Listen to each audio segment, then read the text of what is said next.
Hi friends, எல்லோரும் எப்படி இருக்கீங்க? Welcome back to Ramnath Koorakadai kitchen. இன்றைக்கி நம்ம கிச்சனில் முட்டைக்கோஸை வச்சு சூப்பரான ஒரு லஞ்ச் பாக்ஸ் ரெசிபி தாங்க பார்க்க போகிறோம். எப்போவுமே நம்ம முட்டைக்கோஸ் கூட்டு, பொரியல், ஃப்ரைட் ரைஸ்க்கு யூஸ் பண்ணுவோம். அதுக்கப்புறம் நூடுல்ஸ்க்கு யூஸ் பண்ணுவோங்க. அந்த மாதிரி இல்லாமல் லஞ்ச் பாக்ஸுக்கு ஒரு தடவை இந்த மாதிரி செஞ்சு கொடுங்க. நாளைக்கு லஞ்சுக்கு பசங்களுக்கு என்ன செய்யலாம் அப்படின்னு நினச்சிட்டு இருந்தீங்கன்னா இந்த முட்டைக்கோசு சாதம் செஞ்சு பாருங்கள்.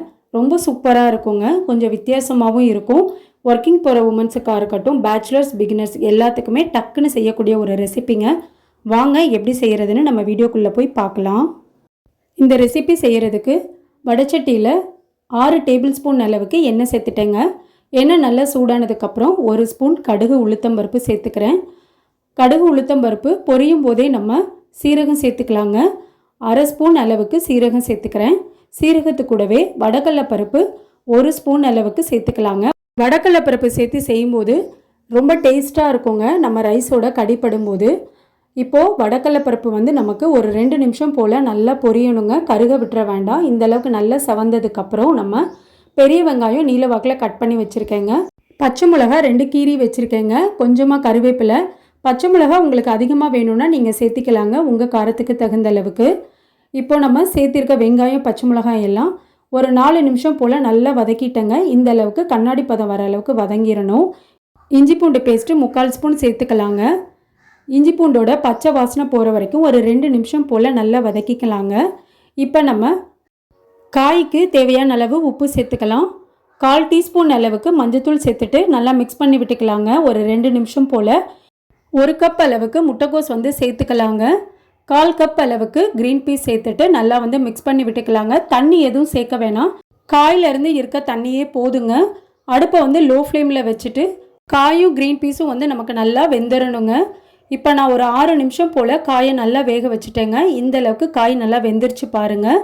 இப்போ நம்ம 3 டேபிள் ஸ்பூன் அளவுக்கு தேங்காய் துருவல் சேர்த்துக்கலாங்க.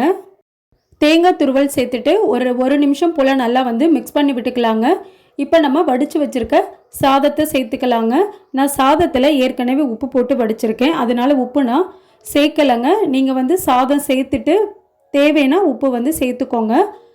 இன்றைக்கி நான் 3 பேர் சாப்பிட்றதுக்கு அளவான சாதம் நான் எடுத்திருக்கேங்க.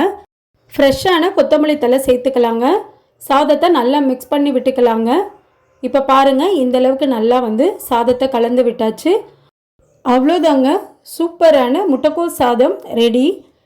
இந்த சாதத்துக்கு சைடிஷாக பெருசாக எதுவும் தேவைப்படாதுங்க. ஏன்னா நம்ம முட்டைக்கோஸ் க்ரீன் பீஸ் எல்லாம் சேர்த்துருக்கனால அதுவே போதுமானது. உங்களுக்கு வேணும் அப்படின்னா அப்பளம் இல்லைன்னா ஆம்லேட் வச்சு சாப்பிட்டிங்கன்னா சூப்பராக இருக்குங்க டேஸ்ட்டு. கண்டிப்பாக நீங்களும் நான் செஞ்ச இதே அளவுகள் படி செஞ்சு பாருங்கள். செஞ்சு பார்த்துட்டு எப்படி இருந்ததுன்னு உங்கள் கமெண்ட்ஸை எனக்கு சொல்லுங்கள். நீங்கள் இப்போ தான் நம்ம சேனலை ஃபர்ஸ்ட் டைம் பார்க்குறீங்கன்னா ராம்நாத் கூரக்கடை கிச்சனை சப்ஸ்கிரைப் பண்ணிக்கோங்க.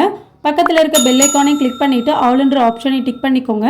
அப்போ தான் நான் போடுற புது ரெசிபிஸ் நோட்டிஃபிகேஷனில் உங்களுக்கு உடனுக்குடனே வரும். இந்த வீடியோ உங்களுக்கு பிடிச்சிருந்ததுன்னா லைக் பண்ணுங்கள், உங்கள் ஃப்ரெண்ட்ஸ் அண்ட் ஃபேமிலிக்கும் ஷேர் பண்ணுங்கள். இனி நான் வேறு ஒரு இன்ட்ரெஸ்டிங்கான ரெசிபியில் உங்களை பார்க்குறேன். தேங்க்ஸ் ஃபார் வாட்சிங்.